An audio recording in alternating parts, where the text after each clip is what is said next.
Bien, ahora sí, vamos a recordar un poquito todo lo que habíamos ya visto la última clase. En realidad, la anterior semana nos habíamos dedicado a revisar la parte conceptual, en realidad, de lo que corresponde el tema de la compactación. Hemos revisado un poco el tema de las ventajas, cuál es el principio de la compactación, hemos revisado eh, el concepto de compactación, hemos definido a partir de ese concepto la curva de compactación, la curva de 100% de saturación, etcétera, ¿verdad? Hemos hecho un análisis en realidad de cuáles son las variables que se deben de controlar en este procedimiento.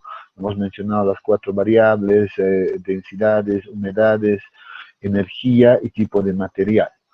¿Verdad? Entonces, eso lo hemos revisado en la primera clase. Todo básicamente corresponde al respaldo conceptual para ya entrar en lo que es la parte aplicativa de este procedimiento. En ese sentido, pues habíamos quedado en este punto y esto correspondía básicamente en realidad, a cómo afecta esta tercera variable que era la energía de compactación. Y de hecho habíamos concluido que la energía de compactación lo que hace en realidad es incrementar la densidad seca para un determinado material, pero a la vez reducir el contenido de humedad óptimo, ¿verdad? Entonces habíamos quedado con este punto. Y en ese momento pues estábamos introduciendo ya el estudio de esta energía de compactación que se aplica, o esta energía mecánica. En realidad ahora, el día de hoy, vamos a hacer la complementación de aquello y vamos a hablar básicamente de esas energías o de esa división de esas energías que se aplican. ¿tá? Y en la práctica, como estamos ya observando acá, como algunos ya habrán tomado lectura de esto, pues hablamos de, por ejemplo, de dos términos comunes que se utilizan ya en el campo laboral, ya o en la práctica de manera general. Ya hablamos de lo que es la compactación estándar, que básicamente hace referencia a una energía de compactación estándar, por eso se le denomina este nombre, y otra que se la conoce como compactación modificada, nuevamente que también haciendo referencia a la energía eh, de compactación que en este caso se incrementa y a la cual se denomina modificada. ¿Por qué se las denomina como estándar y modificada? Porque básicamente ciertas energías mecánicas han quedado estandarizadas, en realidad.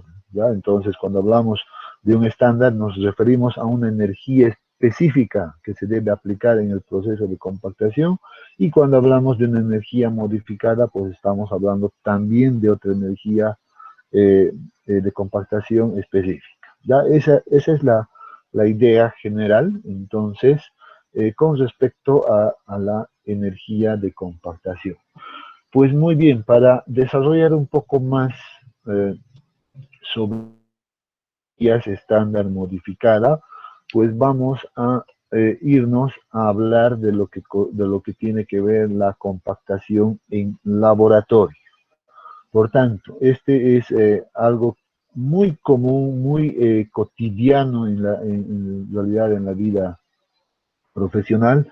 Por tanto, es algo básico que debemos todos saber, no solo los que se dedican a la geotecnia, sino todos los ingenieros en general, pues deberíamos conocer sobre este tema, porque vamos a solicitar todo el tiempo estos ensayos en laboratorio.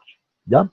Entonces, bien, vamos a empezar a hablar de estos ensayos, como ya les había introducido anteriormente, pues en laboratorio de suelos, obviamente, se tiene dos ensayos estandarizados, con el que reciben el nombre de Proctor estándar y Proctor modificado. Por tanto, cuando uno se acerca al laboratorio de suelos, pues seguramente va a pedir que uno de estos ensayos dependiendo de las condiciones a las cuales uno quiera llegar. ¿Ya? Entonces, de momento no vamos a hablar de aquello, de cuáles son esas condiciones, simplemente el objetivo de ahora o de esta presentación pues consiste en entender cuál es la diferencia entre estos dos ensayos y su procedimiento sobre todo. ¿Ya? Entonces vamos a hablar en ese sentido. Inicialmente debemos hablar de los materiales que se requieren para realizar estos dos ensayos en laboratorio. Tenemos acá los moldes que se denominan los moldes Proctor en realidad, que es que un laboratorio tiene estos accesorios, y por otro lado estos pisones o martillos también que se las conoce con términos mucho más prácticos. ¿Ya? Entonces acá tenemos dos tipos de martillos, tenemos también dos tipos de moldes, obviamente la diferencia está en las medidas de diámetro y altura sobre todo, que se describen con más detalle en esta fotografía que está, por ejemplo, acá a la derecha. ¿Ya? Entonces, noten que un molde Proctor está compuesto por tres elementos en realidad, una base, una placa base, que es la que se observa acá, si uno quiere relacionarlo con la fotografía, acá está esta su placa base, que tiene ciertos conectores en realidad para poder asegurar el molde. Este es el molde Proctor en sí, que es esto en realidad. Acá está el molde Proctor. Adicionalmente tiene un extensor en realidad de este molde Proctor que se va acomodando mediante una ranura de manera uniforme. Y en realidad acá está el molde, perdón, este es el extensor, y acá está básicamente el molde completo, tal vez ensamblado de manera completa, o sea, la base, el molde y el extensor. Los tres hacen un solo conjunto en realidad. Sin embargo, las medidas que nosotros consideramos pues corresponden solamente a todo este elemento, ¿ya? Al molde en sí, sin la placa base, sin el extensor, etc. A esto nos vamos a referir. Sobre en este caso, martillos, pues esta es más o menos la configuración de cómo esto funciona. Esto está cubierto básicamente por una protección exterior, de esta manera, y al interior tiene este elemento, como se observa acá, una especie de martillo que uno puede elevarlo hasta la parte superior, y todo este martillo llega hasta este punto, al tope, y lo que se hace es soltar este émbolo en este caso, y pues por el peso esto va a caer en caída libre por todo este espaciamiento. Esa es la manera en la cual se le aplica la energía mecánica al suelo en laboratorio, ¿verdad? Entonces, este es nuestro elemento que va a aplicar la energía de compactación, esa energía de compactación que hemos ya definido anteriormente. ¿Ya? Entonces, esa es la configuración. Ahora vamos a hablar de la diferencia entre el Proctor estándar y el Proctor modificado. ¿Cuál es esa diferencia inicial? Dice, en cada uno de los ensayos, ya sea el Proctor estándar o el modificado, como se está indicando acá, pues en laboratorio se debe seguir el código correspondiente a la ASTM. Noten que acá está la diferencia entre ambos. Dice también en laboratorio, aparte de la energía estandarizada, pues debemos diferenciar principalmente tres métodos independiente del Proctor, ya sea estándar o sea modificado. Hablamos del método A, método B y método C. Estos métodos tienen en realidad el objetivo principal de separar en realidad a los materiales o en función a su distribución granulométrica en realidad. Eso significa que los métodos A, por ejemplo, son aplicados a suelos mucho más finos, los suelos B a suelos que ya consideran un cierto porcentaje de material granular, y los métodos C obviamente allá corresponden para materiales mucho más gruesos, como son las gravas, por ejemplo. Ya, entonces ese es el único objetivo o la diferencia entre los métodos A, B y C, ya en ambos casos, porque la configuración y las restricciones básicamente son las mismas, tienen que ver con los límites del tamaño máximo de partículas, como se está indicando acá. Por ejemplo, para el método A, dice, pues el control va a ser un tamiz número 4. Para el método B, pues debo controlar con el tamiz 3 octavos. Y el método C, pues controlo con el tamiz 3 cuartos. En realidad, simplemente es esa la diferencia. Ya la granulometría me define, en otras palabras, el método que voy a utilizar. Y cada método, obviamente, como está relacionado con el tamaño de partículas, pues está también relacionado con sus dimensiones, en realidad, del molde. Entonces me voy a saltar un poquito por acá y me voy a ir inicialmente a ver el diámetro del molde. Por ejemplo, observen que para los métodos A y B, pues se utiliza estos diámetros. En realidad deberíamos poner 4 pulgadas, que es lo más práctico. Acá está redondeado, son 4 pulgadas que corresponde. Y esta de acá que corresponde a 6 pulgadas. ¿Ya? Entonces notarán acá rápidamente y que esto se repite para el método, para el Proctor modificado también, no hay cambio. Asimismo vamos a notar que tenemos dos moldes que vamos a utilizar. Generalmente para suelos finos vamos a utilizar el molde de 4 pulgadas y para suelos gruesos el molde de 6 pulgadas, método C en este caso. Esa es la primera diferencia que tenemos que hacer. Como son medidas diferentes de los moldes, pues obviamente los volúmenes del molde pues van a también sufrir una diferencia. ¿Ya? Entonces, eso inicialmente la podemos relacionar rápidamente con el método ABC. Por otro lado, este método ABC pues también hace referencia en este caso en realidad acá creo que lo único que vamos a definir es esta altura de caída libre del martillo en este caso. En el Proctor estándar, ya sea para los métodos A, B, C, pues la altura de caída va a ser la misma, entonces eso significa que vamos a utilizar un martillo diferente. En el Proctor modificado, noten que esa altura cambia, ha subido a 46 centímetros, entonces eso ayuda a que en laboratorio se aplique una mayor energía. Pero no solo eso, sino que debemos también tener en cuenta el peso del martillo o del pisón en este caso, que también es diferente para los Proctor estándar y modificado. Acá tenemos, por ejemplo, que este martillo para el Proctor estándar tiene un peso de 2.5 kilogramos simplemente, y el modificado pues se la estandariza con 4.5 kilogramos.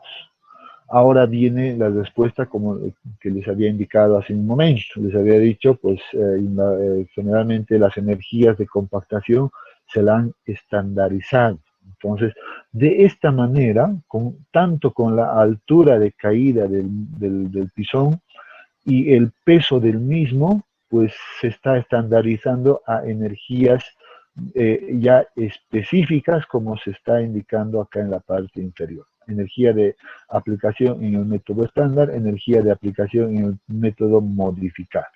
Entonces, noten que la diferencia realmente es grande. Tal vez vamos a notar mejor en estas unidades de kilonewton, por ejemplo. Dice, la energía en el estándar es de 600 kilonewtons metro por cada metro cúbico. La energía en el Proctor modificado es de 2.700 kilonewtons metro por cada metro cúbico. Noten esta diferencia, ¿verdad? Es obviamente una gran diferencia que las marca en realidad a estos dos métodos que tenemos por acá. ¿Ya? Entonces, bien, esto es lo que uno debe entender cuando hablamos de Proctor estándar y modificado, sobre todo en realidad ya en el desarrollo profesional.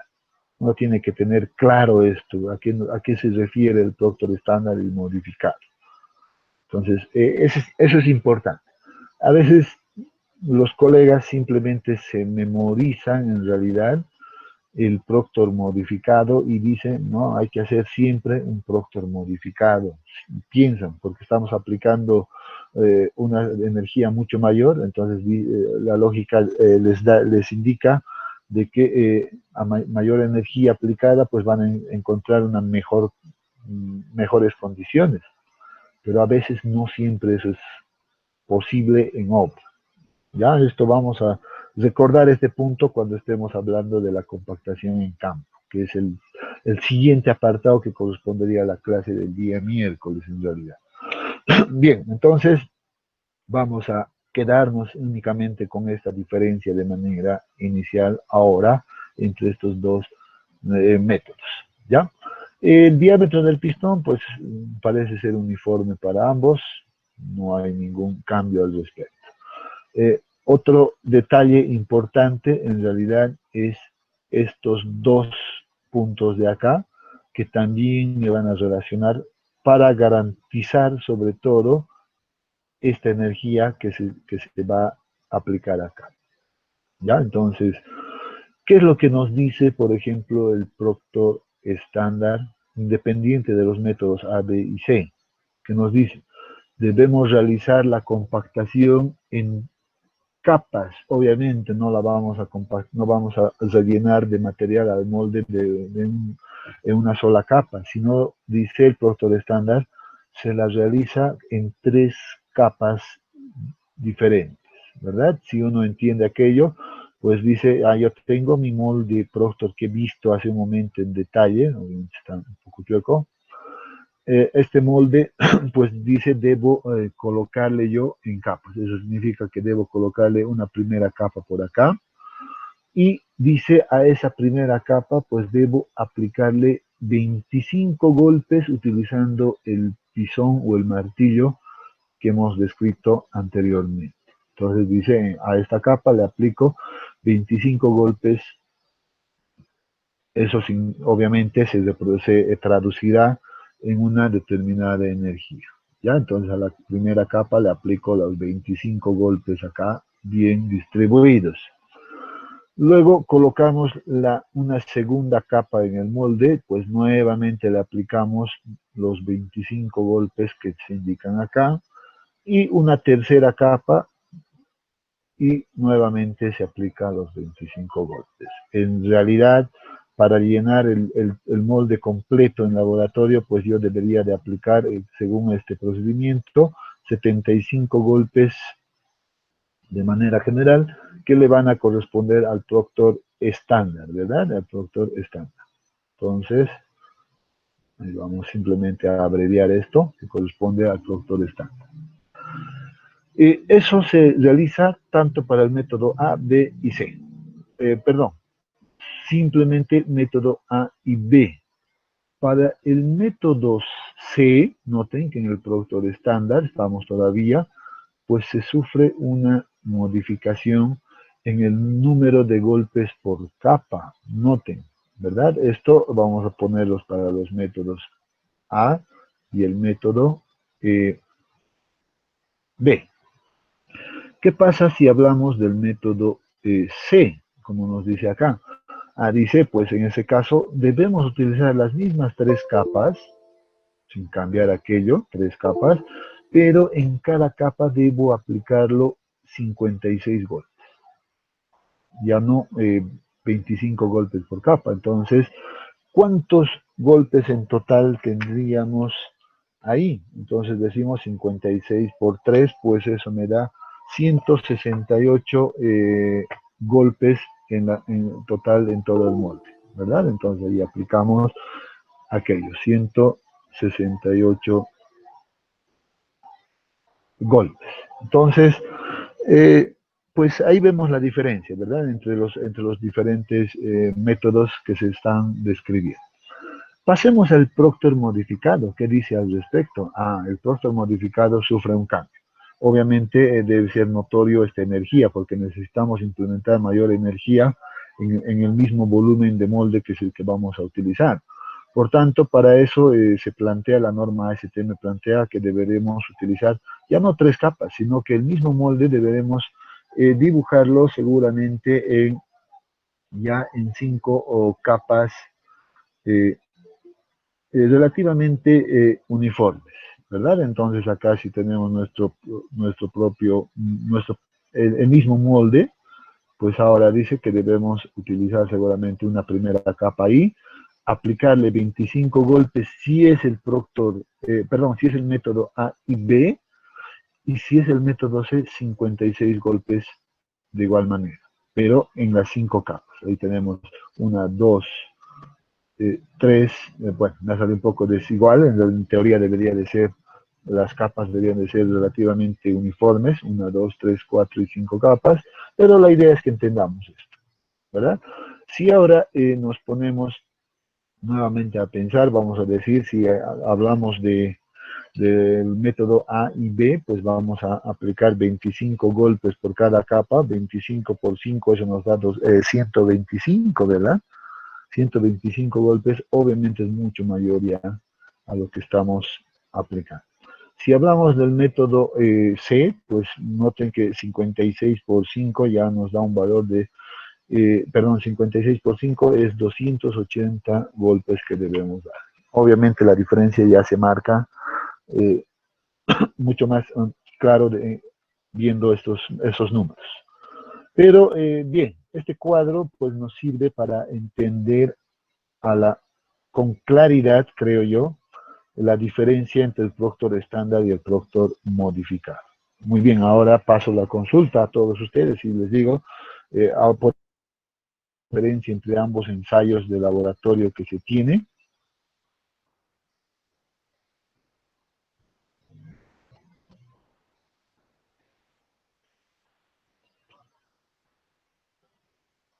Creo que la respuesta es simple, ¿verdad? Es sí o es no, así. ¿Se entiende? Sí o no. Porque creo que acá está todo el detalle que uno puede necesitar en realidad.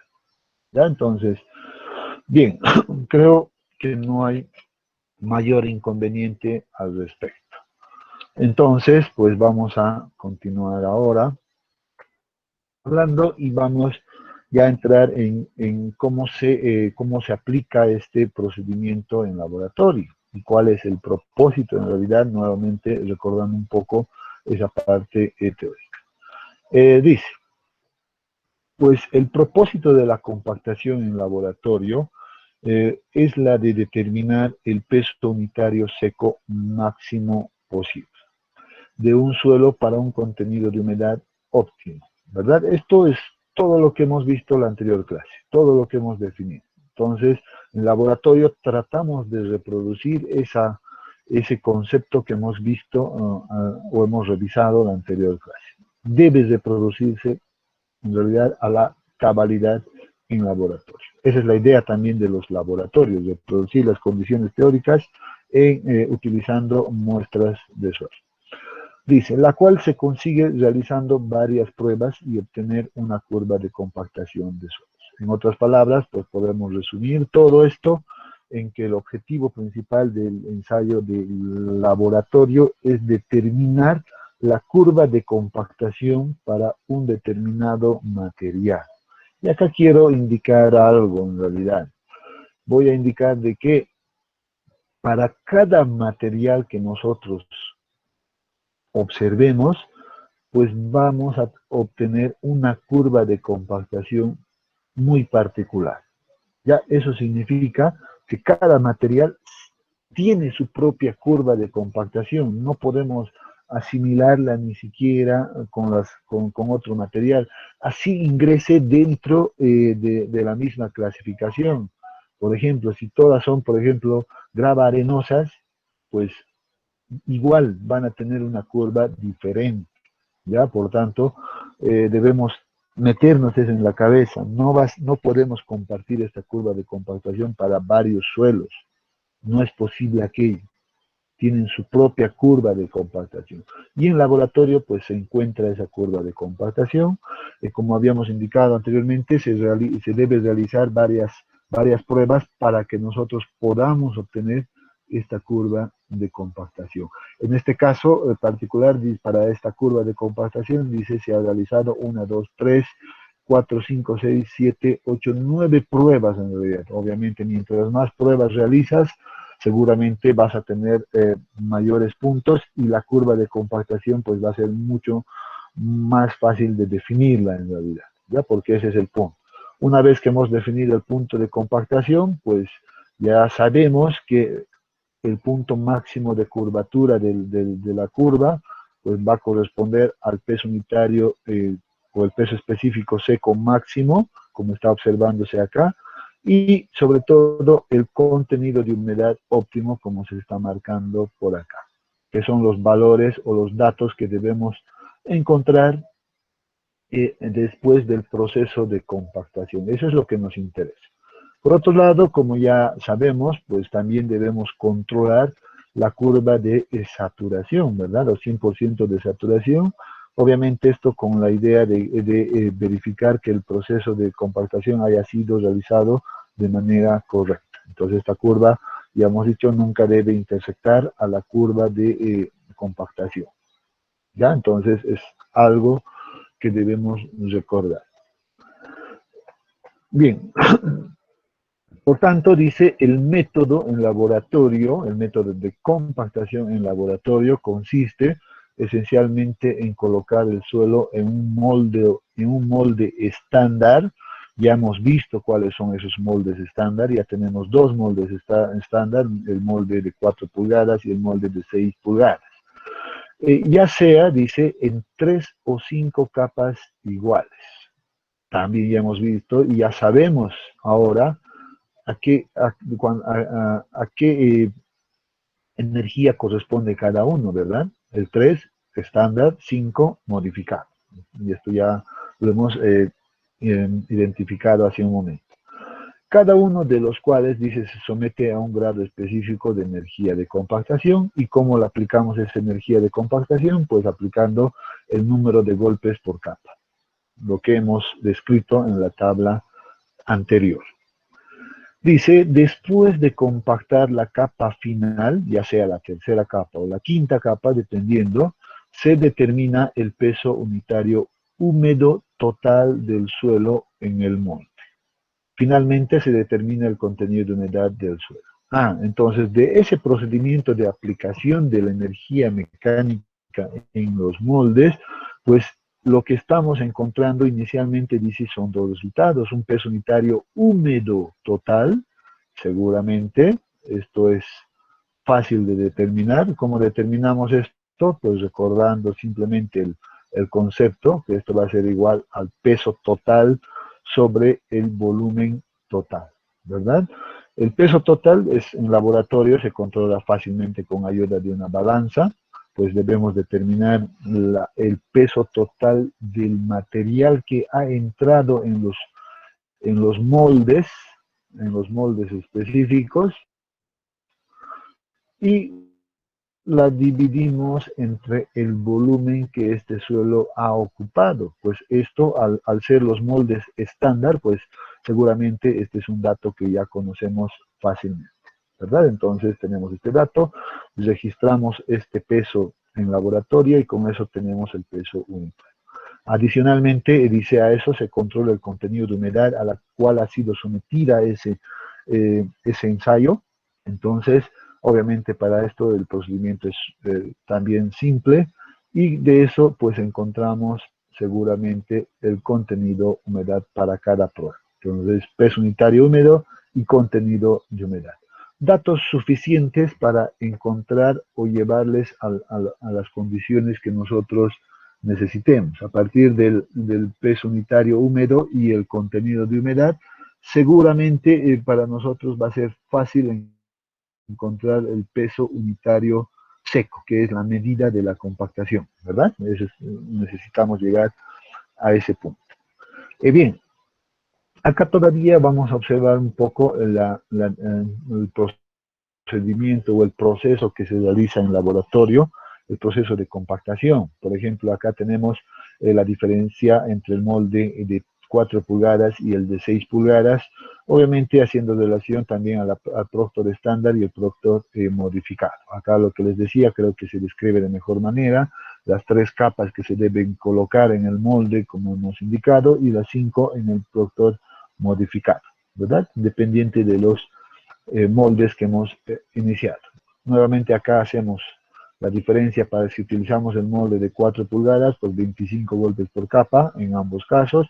Si utilizamos el de 6 pulgadas, pues 56 golpes por capa, independiente del método. Acá las características de los pisones tenemos acá, ¿verdad? Los martillos y sus caídas respectivas, o a la altura de caída que bien, luego dice, una vez que hemos controlado la humedad y hemos controlado el peso unitario húmedo, dice, se debe retirar el suelo del molde y se vuelve a mezclar con una cantidad adicional de agua y repetir el procedimiento. Este punto pues está relacionado prácticamente con el concepto de compactación. Recuerden que nosotros hemos visto este punto a través de una curva y habíamos dicho que si nosotros incrementamos gradualmente el contenido de agua para aplicar la energía de compactación, pues esto nos daría mejores ganancias de peso unitario. Pues en laboratorio estamos repitiendo ese proceso, incrementando en realidad un poco de agua, obviamente de manera gradual, nuevamente. Y para cada ensayo, pues vamos incrementando cierta cantidad de agua. Por eso dice, se debe realizar 5 puntos de ensayo mínimamente. La norma ASTM, pues nos habla mínimamente de 5 puntos que debemos generar para tener una curva de compactación adecuada. ¿Ya? Finalmente dice, una vez que hemos repetido todo este procedimiento, pues vamos a tener que calcular el peso unitario seco. Como ya les había anticipado, pues la ecuación que nosotros vamos a utilizar es esta. El peso unitario seco es igual al peso unitario húmedo dividido entre 1 más el contenido de humedad.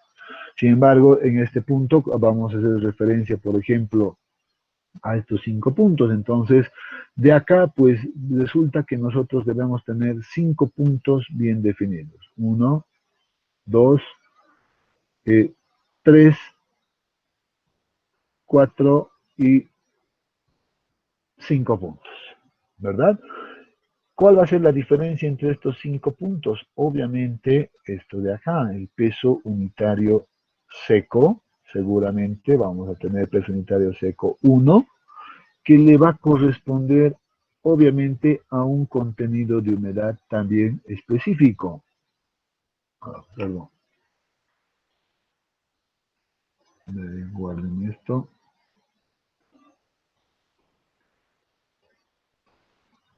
Bien. Entonces vamos a ponerlo de esa manera.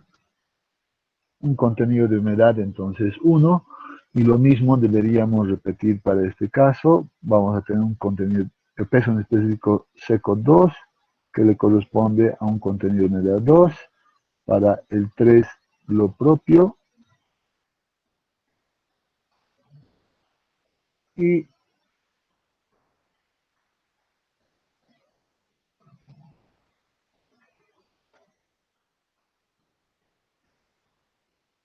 cuatro.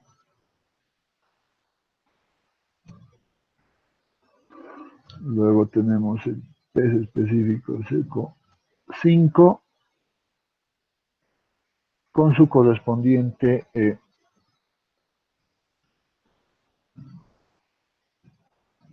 contenido de humedad. Entonces, el resultado final del laboratorio es esto.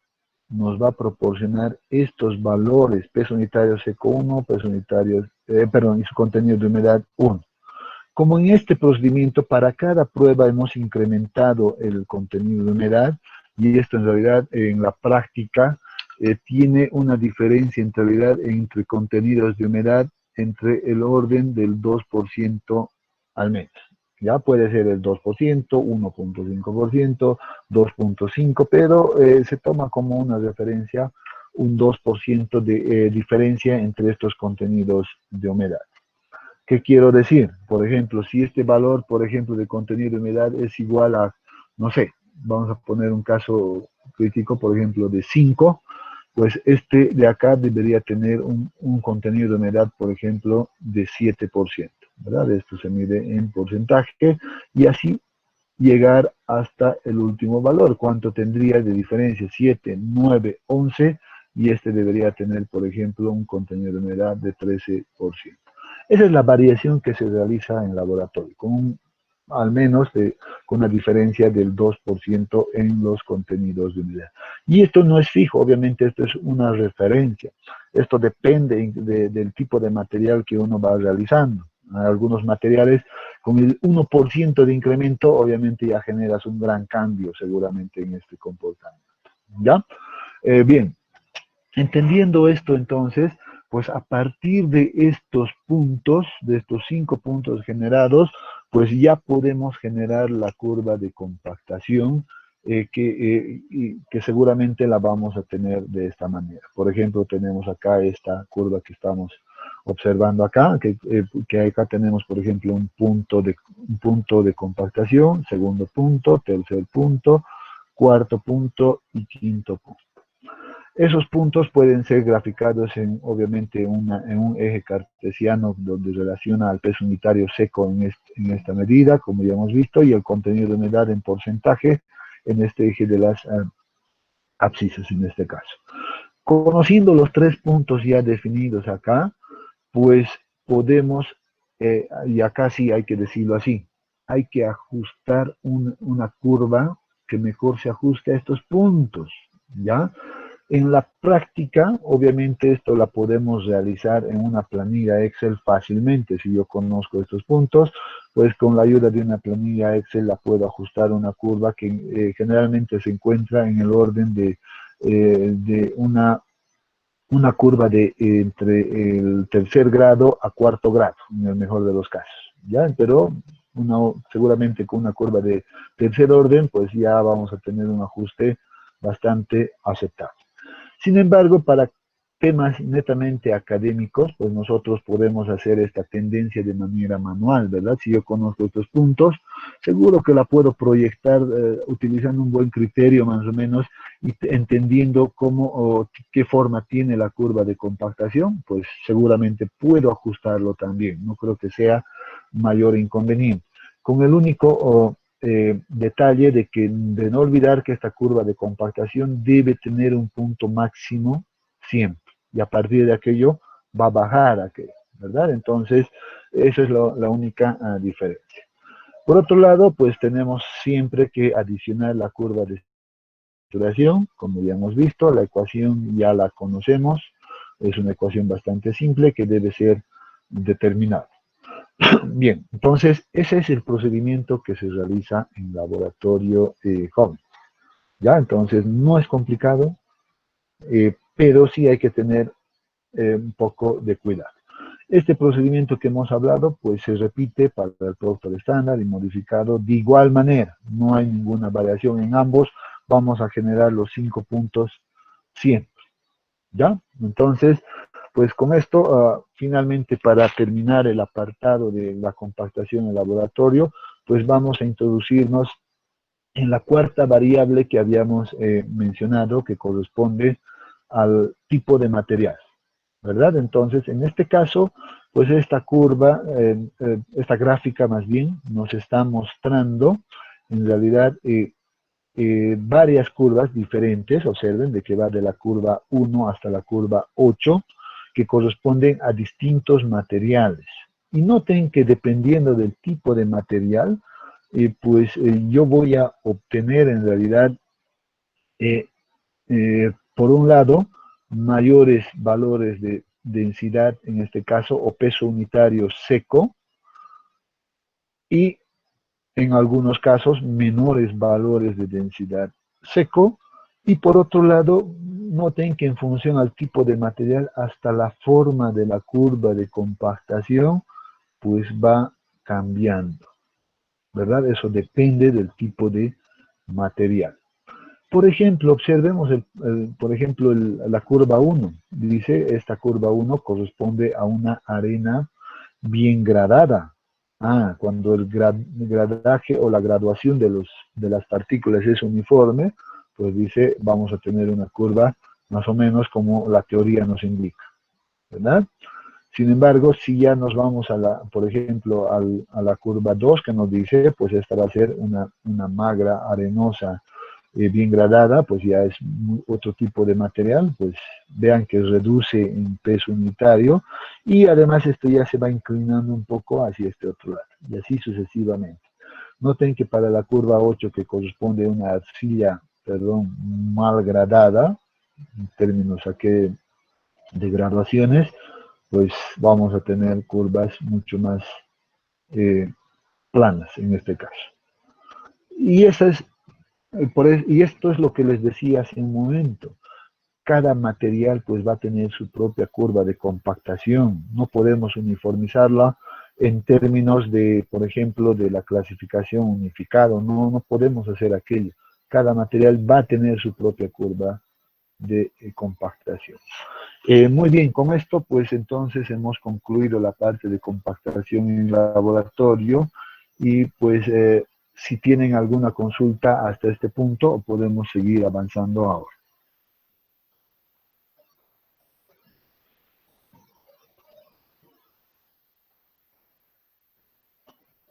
¿Qué dicen jóvenes? ¿Está claro?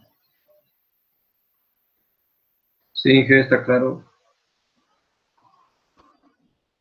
Muy bien, entonces si esto nos ha quedado claro, pues entonces vamos aguarden, vamos todavía a ver un poquito más al respecto, pero viendo este procedimiento eh, de compactación en laboratorio. ¿Ya? Aguárdenme un minuto, por favor.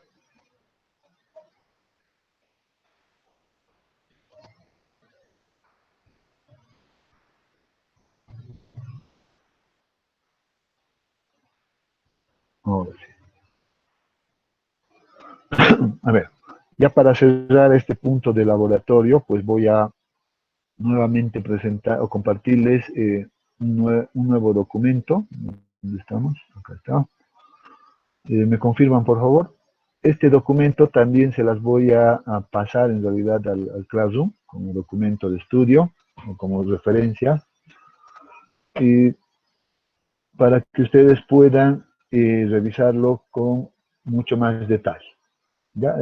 Están observando todos el documento PDF, ¿verdad? Sí, ingeniero. Muchas gracias. Modificado, ya hemos visto que la diferencia simplemente está en algunos puntos específicos, por tanto, este mismo procedimiento se repite en el destructor modificado con las diferencias que ya hemos visto. La norma STM que ya hemos indicado siempre está descrita. Ya este documento pues tiene que ver con el propósito del ensayo, los materiales y equipos que se utilizan, obviamente acá están las fotografías que tal vez ya hemos visto, los dos moldes distintos, los pistones o pisones en este caso que también utilizamos, con martillos, con sus respectivos datos. Entonces tal vez acá los datos están mucho más claros todavía, pueden revisarlo para un poco ampliar todo el contexto que nosotros ya hemos revisado. Haciendo referencia a los métodos, nosotros hemos hablado de los métodos A, método B y método C, pues acá en este manual pues van a encontrar exactamente cómo defino para llegar al método A y método B y el método C. Entonces acá están, por ejemplo, las especificaciones claras, cuánto es el porcentaje que se tolera en cada una de las aberturas y cuál es el límite también para cada caso. Entonces, por favor, les voy a pedir que sí revisen este punto para que esto les quede completamente claro, ¿ya? Nosotros hace un momento lo hemos identificado como A, B, C y D y hemos puesto nivel de control también número 4, 3 octavos y simplemente, y 3 cuartos, ¿verdad? 3 octavos y 3 cuartos. Pero acá está un poco más ampliado esa información. Revísenlo. En función a los métodos A, también pues acá podemos definir inclusive las dimensiones del molde que hemos visto. Acá seguramente tengamos tal vez una tabla con los criterios mucho más específicos. Acá están cuáles son los límites en función a la granulometría. Observen esto. Esto les va a ayudar a entender de mejor manera cómo uno define en laboratorio qué método va a realizar. Las muestras ensayadas, pues algunas referencias mínimas. Esto es importante para nosotros porque a veces uno agarra cuando se encuentra en campo y dice, pues voy a llevar una cantidad de muestra al laboratorio, pues a veces esa muestra no es suficiente para el laboratorio y pues ahí empiezan tal vez los errores. Por ejemplo, dice, si voy a utilizar el método A, B y C, pues yo requiero tener por lo menos en laboratorio una muestra seca de 16 kilogramos para el método A y B y para el método C 29 kilogramos. Pero en campo, ¿qué es lo que nosotros, o en este caso el profesional, requiere llevar al laboratorio? Noten que para los métodos A y B, pues 23 kilogramos al menos para realizar estos ensayos, ya sea estándar o modificado, esto es igual, ¿ya? Y si vamos a hablar, por ejemplo, del método C, pues noten que mínimamente necesito 45 kilogramos. Entonces, esta es una referencia importante para nosotros. Esta es la cantidad de material que debemos entregar a los laboratorios para que nos realicen de manera adecuada el procedimiento. ¿Ya? Bien, hay algunos otros detalles más por ahí que no lo vamos a ver, el tema de secado de la muestra. Este gráfico, aquí van a entender ustedes la variación en realidad del contenido de humedad que se realiza, cómo se la incrementa. Entonces acá hemos hablado nosotros de un 2%. Los manuales de laboratorio también nos hablan de este orden del 2% en su variación, ¿ya? Entonces pueden revisar aquello para definir los contenidos de humedades adecuados en laboratorio. Ellos se apoyan en realidad en la plasticidad de los materiales o de la parte fina que estos tengan. Entonces pueden encontrar, ¿ya? Entonces, pero esto es más algo práctico de laboratorio. Y con lo que nosotros sabemos conceptualmente es suficiente, ¿ya? Entonces acá están todos esos detalles para que ustedes puedan revisar. Aquí van a encontrar inclusive cómo añaden esa cantidad del 2% de cantidad de agua en este procedimiento. Entonces acá tienen también las ecuaciones correspondientes para que se utilizan en estos casos. Y acá describimos aquello. Entonces recomiendo que lo revisen, hagan una lectura de este manual para entender mejor este procedimiento de compactación. ¿Ya? Bien, procedimiento del ensayo. Ya hablando de ya un poco en el orden práctico, pues vamos a decir, pues se determina inicialmente las dimensiones del molde y su volumen, simplemente utilizando un calibrador de laboratorio. Pues esto con el afán de verificar los volúmenes. Sabemos que son volúmenes estándar, pero siempre se debe realizar este procedimiento en laboratorio. Entonces acá tenemos las fotografías que nos están ilustrando este proceso. Por otro lado, dice el siguiente punto, paso 2, dice debemos ensamblar y asegurar el molde a la base, en este caso a la base del molde, y determinar la masa del molde más la base, en este caso. Entonces tenemos acá ese procedimiento que se está realizando. Bueno, hay más detalles acá, pero me voy a pasar directamente a este punto de acá. Por ejemplo, dice en laboratorio hay que tener este cuidado de aplicar los 25 golpes o los 56 golpes que nosotros hemos indicado, pues eso en laboratorio se la realiza de manera uniforme, hay que tratar de que eso sea uniforme o bien distribuido en toda el área del molde. Por ejemplo, dice, para garantizar eso, sugiere la norma STM que sigamos este procedimiento. Por ejemplo, voy a dar el primer golpe en este lado, el segundo voy a dar en el lado opuesto, el tercero acá, como que formando una cruz, 1, 2, 3, 4. A partir del cuarto golpe, pues dice, debo seguir con el procedimiento, más o menos en este orden, el quinto golpe darlo en esta secuencia, quinto, sexto, séptimo, octavo, etcétera, hasta llegar a cubrir todo el alrededor del molde. al final de cumplir con todo esto, pues debo darle nuevamente otro golpe en el centro, no descuidando la parte central de esto, y nuevamente seguir nuevamente ese procedimiento hasta de cumplir con los golpes. Entonces, hay unas recomendaciones que se deben seguir en laboratorio. Y acá observamos una fotografía donde se está realizando ya el ensayo Proctor. Acá se está aplicando la energía de compactación al molde, ¿verdad? Entonces, con la ayuda del martillo. Bien, una vez que hemos llegado ya seguramente a la capa final, no sé si hemos hecho el Proctor estándar o modificado, por tanto eso depende, 3 capas o 5 capas, pues el molde debe quedar de esta manera. En la última capa, pues lo que hacemos es ya extraer, digamos, el extensor y enlazarlo acá, ponerlo al nivel, o sea, debemos garantizar de que este esté completamente nivelado para garantizar el volumen exacto. Esa es la idea, porque si no realizamos adecuadamente este trabajo, pues vamos a tener mayor material probablemente acá y nos va a representar mayor masa, un mayor peso.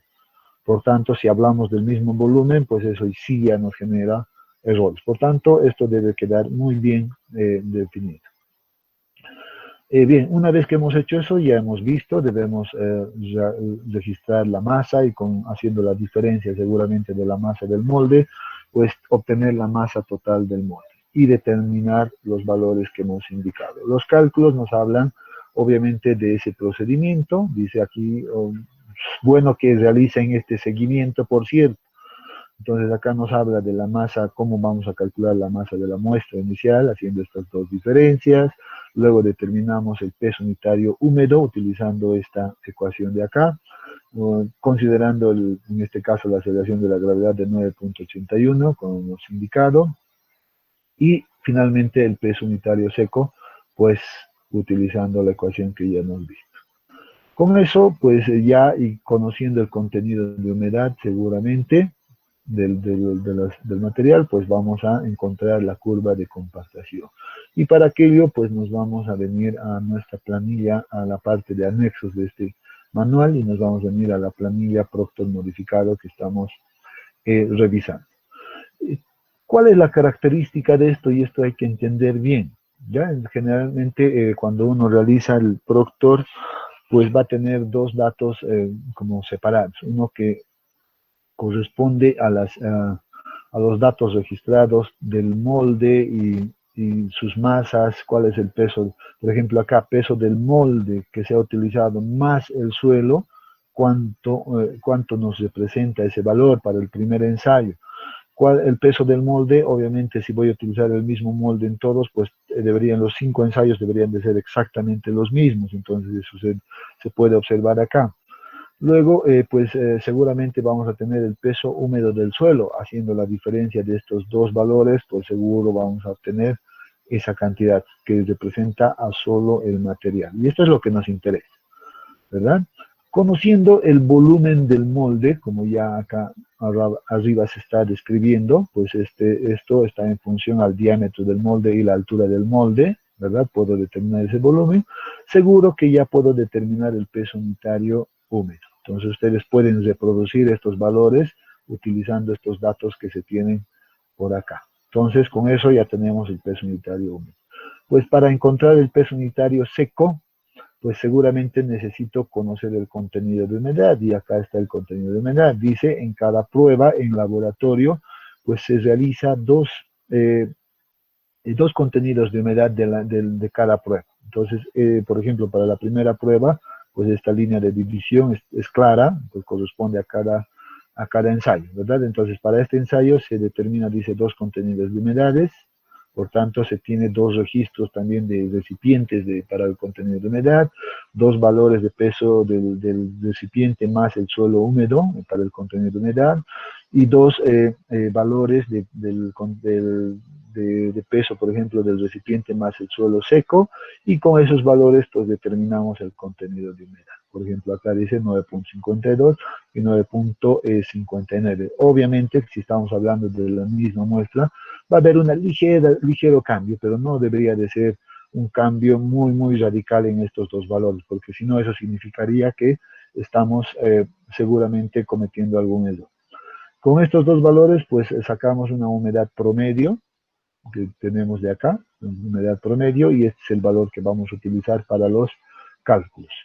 Con el peso unitario húmedo, pues aplicando la ecuación correspondiente y el contenido de humedad, pues determinamos el peso unitario seco.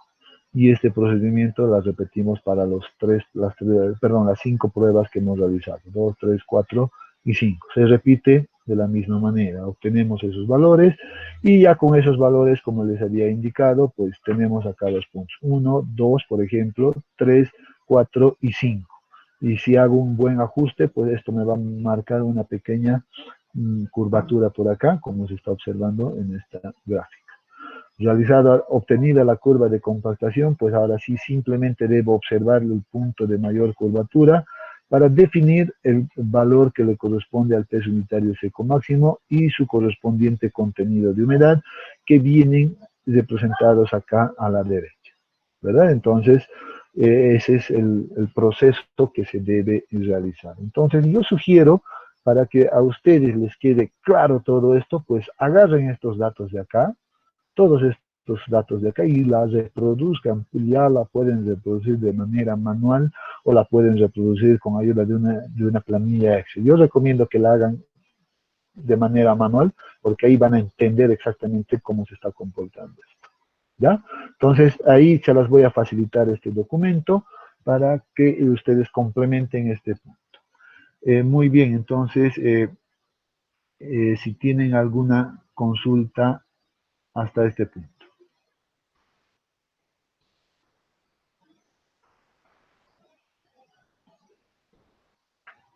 ¿Ninguna consulta, jóvenes?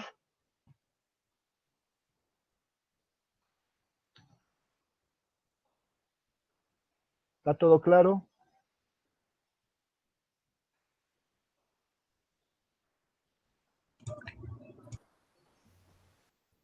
Sí, jefe. Muy bien. Entonces, quedamos acá.